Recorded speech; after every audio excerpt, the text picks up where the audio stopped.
கோபிச்செட்டிப்பாளையத்தில் உள்ள செங்கோட்டையனின் இல்லத்திற்கு நேரில் சென்று அமமுகவினர் சந்தித்துள்ளனர். இது தொடர்பான கூடுதல் விவரங்களை வழங்குவதற்காக எமது செய்தியாளர் சிவகுமார் இணைப்பில் இருக்கிறார். வணக்கம் சிவகுமார், கூடுதல் விவரங்களை பதிவு பண்ணுங்க. கடந்த சில தினங்களுக்கு முன்பு அதிமுகவோட மூத்த அமைச்சரும் முன்னாள் அமைச்சரான அவர் கிட்டத்தட்ட 50 ஆண்டு கால பாரம்பரியம் மிக்கவர். 50 ஆண்டுகளுக்கு மேல அதிமுக இருந்து அதன் அடிப்படையில படிப்படியா மேல வந்தவர். எம்ஜிஆர் காலத்திலையும் சரி, ஜெயலலிதா காலத்திலையும் சரி, இருவர் காலத்திலையுமே அமைச்சராக இருந்த ஒரு சூழ்நிலையில அவர் என்ன சொன்னார்னா, ஆமா அதிமுகவை ஒருங்கிணைக்கணும் அப்படின்னு சொல்லியிருந்தாரு. அது அதாவது டிடிவி, சசிகலா, ஓபிஎஸ் ஆகியோரை கட்சியை விட்டு விலக்கப்பட்டவங்கள, கட்சியில இல்லாதவங்களை திரும்ப இணைக்கணும், ஒன்னா இணைக்கணும்னு சூழ்நிலையில அப்போது முன்னாள் முதல்வரும் அந்த கழகத்தோட பொதுச் செயலாளருமான எடப்பாடி பழனிசாமி அவரை கட்சியிலிருந்து நீக்கிறதா சொல்லி அறிவிச்சாரு.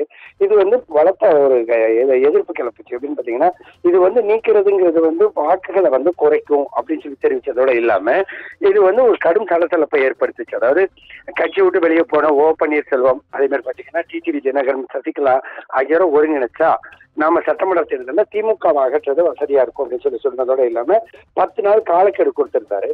காலக்கெடு கொடுத்த ஒரு சூழ்நிலையில பொதுச் செயலாளரான அவர் என்ன பண்ணியிருந்தாரு, செங்கோட்டையனை கட்சி விட்டு நீக்கியிருந்தாரு. இந்நிலையில இந்த கருத்துக்கு டிடிவி தினகரன் வரவேற்பு தெரிவிச்சிருக்காரு. எப்படின்னா, இவரோட ஒருங்கிணைக்கணும் அப்படிங்கிறப்ப இதுக்கு அதுக்கு வரவேற்பு தெரிவிச்சிருந்தாரு. இதனை அடுத்து பாத்தீங்கன்னா பாஜகவும் தலையிட்டு இந்த விவகாரத்துல எல்லா கட்சிகளுமே இதை வரவேற்ற ஒரு சூழ்நிலையில அவர் தொடர்ச்சியா அவருக்கு ஆதரவாக இருந்த அனைவரையுமே நீக்கக்கூடிய ஒரு சூழ்நிலை வந்துட்டு இருந்தது. அதன் அடிப்படையில ஏறத்தாழ திருப்பூர் எம்பில இருந்து எல்லாருமே பதவி நீக்கம் செய்யப்பட்டாங்க.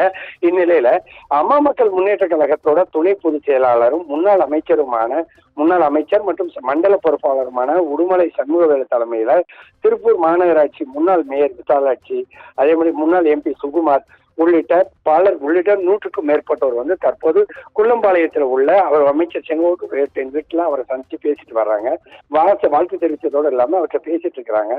அவரோட கருத்துக்கள் ஏற்றுக்கொள்ளப்படுமா அல்லது அதிமுகவோட தற்போதைய நிலையே தான் தொடருமா?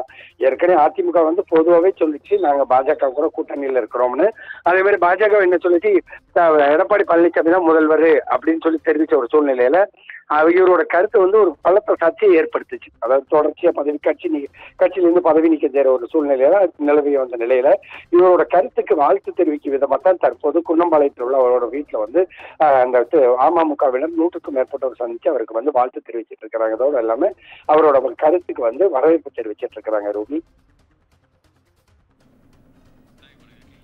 விவரங்களுக்கு நன்றி சிவகுமார்.